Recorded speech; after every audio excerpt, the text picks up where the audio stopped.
Okay. So, what are we are going to talk about today are all about immune systems for kids going back to school. And there's a lot that we could unpack here. Um, we usually get report cards at the maybe the middle or the end of the year talking about how our kids' grades are, how they're doing in math, how they're doing in science, reading, things like that. But really, going into school, we can already talk about having a really healthy immune system, and kind of the report card of our immune system can already be strong before the school year even starts. And that's why I called this presentation A plus immune systems, because we really want it to be A plus throughout the whole year. Really, that's the goal. So we get this scenario where we have kids that have been outside for multiple months of the summer. They're playing, they're having fun, things like that. And you're putting a bunch of kids and adults in the same room for 7 to 8 hours a day. And then a couple months, weeks later, you get something called the cold and flu season. Is there a correlation here? I think there might be. And I think that as we help strengthen immune systems for everybody involved, both the kids who are students, and by kids I mean everyone from kindergartners to college students, the teachers, and also parents and family members at home, as they are working on staying healthy, we are better able to adapt to the bugs, the colds, the viruses that might come and will come. And we might not need to be as phased by whatever might come our way. So today I'm going to talk about two main topics. The first one is how to stay healthy. And then secondly, what happens or what can we do when those sniffles come? When our kids, when us, the principles can be applied to adults too. When we're not feeling well, what can we do to help us feel better? So I like to really, as a naturopathic doctor, talk about how we can strengthen the foundations of health. Foundations of health means everything that is our foundation. We look at a building and how a building is built on a foundation. We want that foundation to be strong. If it's strong, it's going to be able to withstand all of the buildings and be able to withstand all of the other things that are coming its way, whether it's wind, whether it's maybe the ground shaking in an earthquake, whether it's kids jumping off their bed and jamming the floor or pounding on the floor like mine sometimes do when they get out of bed from their loft beds. Whatever it might be, that house, that building is not going to be able to be moved because it's on a firm foundation. Now, what is that foundation of health that we, and by extrapolation, our little kids, our students, need to have? I think it's really those basic intuitive answers. We're going to talk about that. Number one, I'm going to talk about sleep. Sleep is so important for health and for success in so many ways. In school, out of school. I like to say that success in a day of school actually begins the night before. I'll say it again. Success for a child in school actually begins the night before. Now, how is that? How does sleep help us to stay healthy? There are so many things that happen while we're sleeping inside of our brain. Our brain is processing a lot of memories. So we take all of those long-term memories and we kind of short-term memories, we file those back into the long-term storage. I was talking to my son the other about a week ago, and talking about the difference between long and short-term memories. And I was asking him, "Do you remember what you had for lunch yesterday?" He's like, "Yeah, I had whatever it was." "But do you remember what you had for lunch like 2 weeks ago?" And he couldn't remember. I'm like, well, that's the difference between short-term memory and long-term memory. And what happens in between is that our brain files those memories. It will take the things that we experienced that day, the short term, and it will file it away into the long term if it's pertinent, if it's important. Things like what we ate for lunch 2 weeks ago, not very important.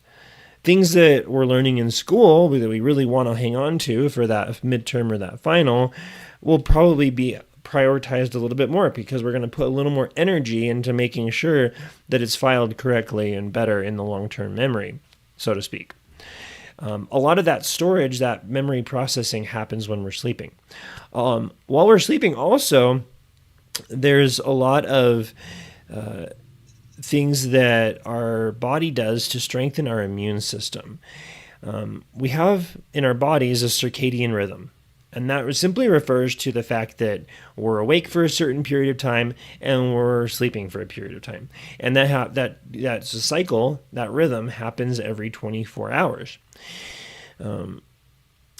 And while we're sleeping, our immune system kind of actually revs up in a way. It the molecules, they're called cytokines. I might mention that a few times in this presentation.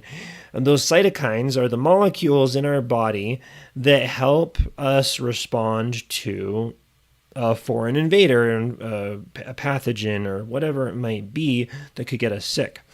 And really, while we're sleeping, that inflammation actually kind of goes up. And it's strengthening our adaptive immune system, which is the part of our immune system that deals with new things that come our way. Whether it's being exposed to a new virus that's being passed around the classroom, whether that's something else, our body's able to respond to it because of what happened while we were sleeping. Also, while we're sleeping, our body is rested. So our immune system, the energy is not needed elsewhere. We're not moving our bodies. We're not thinking. We're not eating or, things like that. So our body can focus the energy on strengthening our immune system. So sleep is so important. I reflect on my life when I've been a student. I've been a student for a while, throughout K through 12 and college and grad school. And there's been a lot of times when I've noticed that when I sleep less consistently, I'm not able to respond to those immune threats that come my way. I'm not able to stay as healthy. So it's a reminder for me as we approach this cold and flu season, and for everyone else, that we do need sleep. Now, how much sleep do kids need? Different sources will say different things. One resource that I found, I can't exactly remember, it was a journal article, I can't remember exactly who published it, but it says that children ages 6 through 12 should sleep between 9 to 12 hours per 24-hour period. So 9 to 12 hours, if they're going to bed around 8 or 9, getting up at 6 to 8, 6 to 7, going to bed 7 to 6, whatever. Aiming for that is 9 to 12 hours, whatever that means for you and your kids, your family bedtime routine. Teenagers still need a lot of sleep. Just because they've just because the fertilizer's kicked in doesn't mean that they need less sleep. In fact, they still need a lot. Teenagers, this source says between 13 and 18, so middle school, high school, should sleep 8 to 10 hours per 24-hour period. Now, when I was a high school student, did I sleep 8 to 10 hours a day?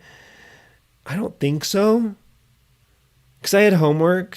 I woke up early for early morning choir practices. I stayed late for club meetings and musical rehearsals and so many other things, and I had to fit everything in, not to mention family life, my personal life outside of school, and just being a normal human being and trying to survive life. There's so much in a day, and I think as our students get busier with homework, the main thing that's sacrificed is the sleep. That's really hard. How can we optimize sleep? Number one, by going to bed earlier, as much as we can. That's not always easy, not always straightforward. Also, when we sleep is almost as more important as how much sleep we're getting. The ideal time to be asleep by, for at least adults, or for really anybody, is before about 11 p.m.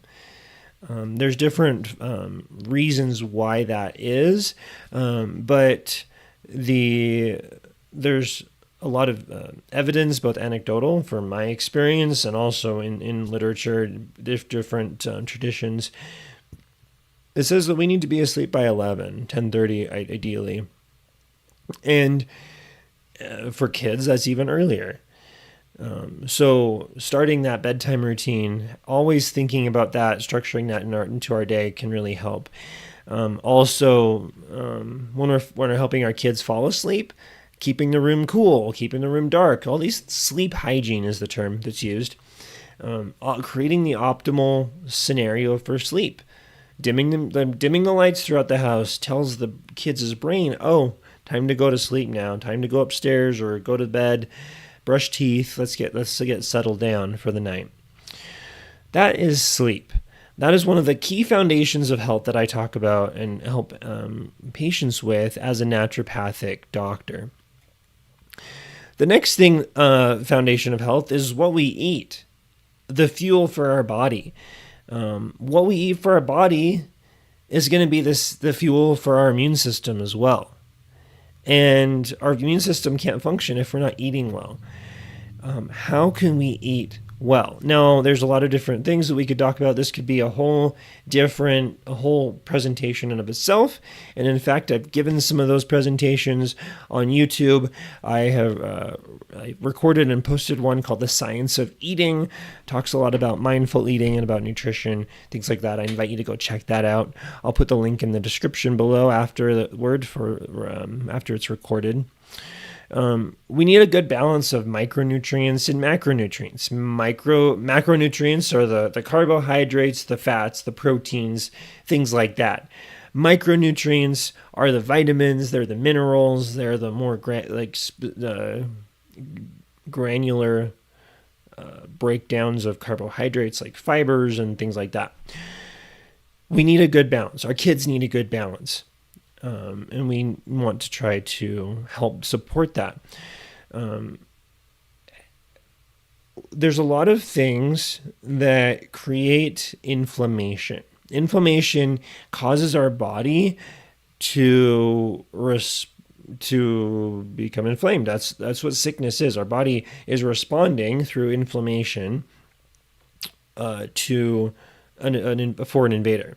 I cut my finger the other day, chopping some vegetables, and if you notice when you cut your finger, it might start turning a little bit of purple. That's inflammation. That's the redness, the purpleness, whatever. That's our body responding to the cut that has exposed our skin, the bottom layers of our skin, to bacteria and other pathogens that are just naturally on our skin. That makes it easier for those to get in. So our body is responding through that immune system. And the food that we eat can really make a difference on our immune system as well. Some of the most inflammatory foods that I know of are sugar and dairy, and sometimes eggs for some people, sometimes gluten if you're sensitive or allergic to gluten. Any allergen or sensitivity is going to cause that inflammation. So it's something to keep in mind when we pack our kids' lunch in the morning and the night before, whatever. What types of food are we putting in there? Is it balanced? Is it nutritious? Is it inflammatory? Is it going to help their body to respond well to the viruses that they experience in the classroom? We want to decrease and kind of keep that inflammation as low as we can, and to prevent sickness as much as possible. Talking about sugar, I think it's a universal liking of sugar. I like sugar. It does not good for me. I know what sugar does because I've listened to my body long enough that if I have too much, it's not good. But we have the blood sugar spikes. When we eat something sugary, our blood sugar will spike, and then it will peak, and then it'll crash. It'll spike, and then it'll crash. So when we're eating a lot of carbohydrates, with breakfasts that are often carb heavy, cold cereal, waffles, pancakes, things like that, doused in yet more syrup and jams and jellies and things like that, we're just setting ourselves up, our kids up, for a blood sugar crash a little bit into their school day. And when they don't have that energy, they're not able to sustain that their body's immune system as well. It not only affects their immune system, but their ability to think. And it's hard for them to be able to think and keep focused if they're hungry. If they eat a lot of carbs in the morning, their blood sugar spikes, and then maybe by 10, 11 in the day, it crashes and they're not able to sustain that. How can we change that? Protein is a great thing that helps to balance out blood sugar. By having some good, healthy proteins, even peanut butter, eggs, things like that, throughout the day, that can help balance out blood sugar and help keep things a little more stable. Another thing we can think about with diet is helping support our microbiome. Inside of our gut, there's a lot of bacteria that help with digesting our food, helps us stay healthy. And the foods that we eat really support that bacteria in our body. I gave a whole presentation about fermented foods that I dive into this a lot more, and you can check that out on my YouTube channel as well. But eating foods that are fermented are probiotic, prebiotic foods, like sauerkraut is the one I've eaten most recently, but even yogurt, even sourdough bread, things like that can be helpful for that. Okay, so we talked about foundations of health. We talked about sleep. We've talked about diet. Movement is a huge thing that can help our kids stay healthy. Kids go from summertime, riding their bikes, playing outside, going to the parks, being out in nature, to sitting in a desk in a classroom for a long period of time. And movement is really important. And as I talk about movement, I really talking about movement, whatever that movement is. I don't like to use the word exercise if I can help it, because movement is really important and valuable. Movement can help reduce infections, decrease chronic inflammation, decrease the likelihood of fat buildup, adiposity, things like that. Movement. Stress management can also be a really good thing to think about as we help our kids stay healthy. They are going into really high pressure situations where there's a lot expected of them, from homework, from teachers, from classmates, from clubs, extracurriculars, balancing expectations that are on them. It can get stressful. And supporting mental health is really important. We're going to dive into more of this in our next Back to School with a Naturopathic Doctor YouTube Live on Saturday. the 24th of August at 10 a.m. Mountain Time. Join me here. We'll talk more about that, stress management, mental health, things like that as well. Okay, so we've talked about how those foundations of health. And really, I think that is where I start with a lot of my patients, of helping them stay healthy. Are they eating well? Are they sleeping well? Are they moving? Are they managing their stress? All those things are really important. Now, what happens if you do get sick? If you or your kid starts to not feel well, that's not great, because it limits their ability to be productive. They're not able to go to school, be with those friends that they want to be with. They're not able to learn. Sickness can compromise a lot of learning. Not to say that all learning needs to happen in the classroom, but for those who are in the classroom, it can really be hard. So we talk, going back to the word, that those cytokines, when we get sick, our body creates cytokines that specifically help cause us to feel blah, to feel tired, to feel like they want us to lay down and go to sleep. We need to listen to those. We need to help our kids listen to those and create the structures for them to be able to do so. Resting is one of the great things that we can do to help our kids respond to sickness that they're going to come.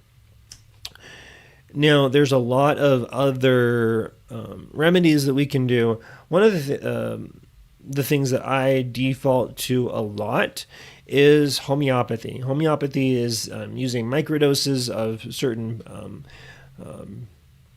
substances, whether they be plant, animal, mineral based, and diluting it down. Can makes them very powerful in helping prevent sickness. I found that to be really effective in my life, in my personal life, with my family, also with my patients that I treat. One of the products that I like to go to the most when I'm sick is this one. It's called oxylococcinum by the company called Boiron. Boiron is started in France, but also has based in the United States as well. This video is not sponsored by them. I am simply sharing one of their products that I like. It's an amazing product that helps with when we start getting sick. It's really good for that, like, oh, I'm starting to not feel very well. This is my first go-to. It comes in these little tubes. I'll see if I can open it. These little tubes, and what you can do is you can take this cap lid off, fill up the cap lid. You don't need to take the whole tube.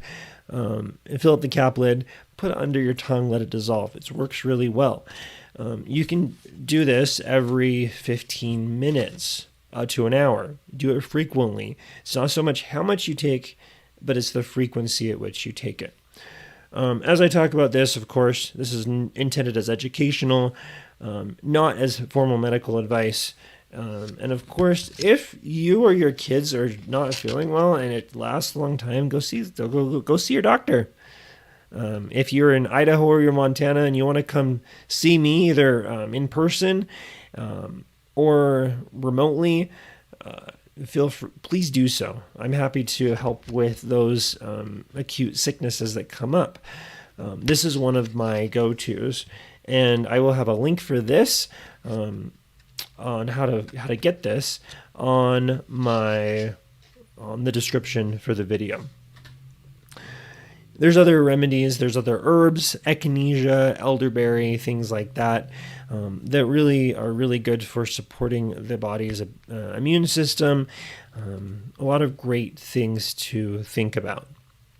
So, we have talked about how we can strengthen our immune systems through strengthening the foundations of health. We've talked about all of those foundations. We talked about some things that we can think about and do when our kids are not feeling very well to get better, because we want to get better as fast as we can. One other thing that I just thought of and wanted to share is a modality called hydrotherapy. Hydro is water, therapy is therapy, using water as a form of therapy. One of the very effective tools for hydrotherapy treatments, it's done best at home. Even if you came to me as a doctor, I would say do it at home, is called a wet sock treatment. The wet sock treatment, it sounds kind of weird. I've also heard it called the warming sock treatment. I think that's a little bit better. The warming sock treatment does involve wet socks. The way that I do it is to put my feet in warm water, like in a bathtub, in a foot bath, get my feet wet. This is right before I'm going to bed. So I brush teeth, everything like that. You can do this with kids. It works great. Get their feet wet. If for little kids, you can put them in a warm bath. And while I'm doing that, I'm actually I have a pair of cotton socks that I put in a bucket of cold water. And the cold water gets those socks wet. And then warm feet, cold socks. Jump into bed, put the cold socks on your warm feet, and then put a pair of wool socks on top. The wool socks kind of trap all the coldness of the water, keeps it all contained. And what happens is that the warmth of your body will actually opens up blood vessels. When our body's warm, it helps open things up. The coldness of the socks actually helps to contradict that. However, over time and as the body's sleeping, it'll actually help. The body will warm up the socks. So hence the warming sock treatment. Your body is the one that's warming the socks, not the socks warming up the body. And in doing so, it's going to allow for blood flow to come from the head, from the body, down to the feet, because the blood vessels in the feet are opening up. And it allows for the body's blood to move, lymph to move, and oftentimes when I've done that myself, I've done it several times, I wake up, one, my socks are all dry, which is pretty cool. Number two, I'm feeling much better. And that's a really great thing for how to do that. The warming sock treatment is great for adults, great for kids, and it's really great for when our bodies aren't feeling well. So that's another thing that we can think about when we get sick. Okay, one of the questions on the chat, is there a time of day that is best to give kids vitamins and supplements? That is a great question. I think that when I think about taking vitamins and supplements, I always default to the morning time. With breakfast, usually. That's when I remember to take them myself. And when I do that, I do that for a couple of reasons. B vitamins and vitamin D are the two that I can think of. Those vitamins help provide a lot of energy and kind of get the body going. They're best taken in the morning because if we took them at night, right before bed, then we or our kids would have a lot of energy right before bed. Not ideal. There are some supplements that we can take at night to help calm the body down, getting ready for sleep. Magnesium is one of them. There's some great magnesium powders that are out there that mix them up as a fizzy drink. That's one of the things that I can think of taking at night to help kind of calm the bodies down. So it really depends on which vitamin, which supplement you're talking about, of when to take them. Will depend on kind of the timing. But generally, for the most part, I like to give supplements in the morning is when I default to that. Thank you for that question. in this Q&A, and we're kind of jumped into that Q&A part. If there's any more questions, feel free to ask. Otherwise, I am wrapping it up. It has been delightful to share a little bit about keeping kids healthy, strengthening our immune system, and I hope this has been helpful and insightful. If you found this beneficial, like, subscribe, share it with a friend. The recording will be available for other people to visit. And also join us for the upcoming 2 presentations, one about back to school anxiety, kind of the mental health aspect of school, this Saturday, August 24th at 10 a.m. And then that one next Wednesday, the 28th of August. I'm getting so confused about what month it is and day it is. The 28th at 6 p.m. Mountain Time, where we're going to talk about ADHD, because that's a really big thing that can affect school performance and so many people involved with school. So I hope to see you there. If you ever have any questions and you wanted to bounce them off me, I'm happy to provide educational advice where I can and refer you and direct you to the best sources of where to get more information. So thanks for joining me on this YouTube Live, and I hope you have a wonderful day and be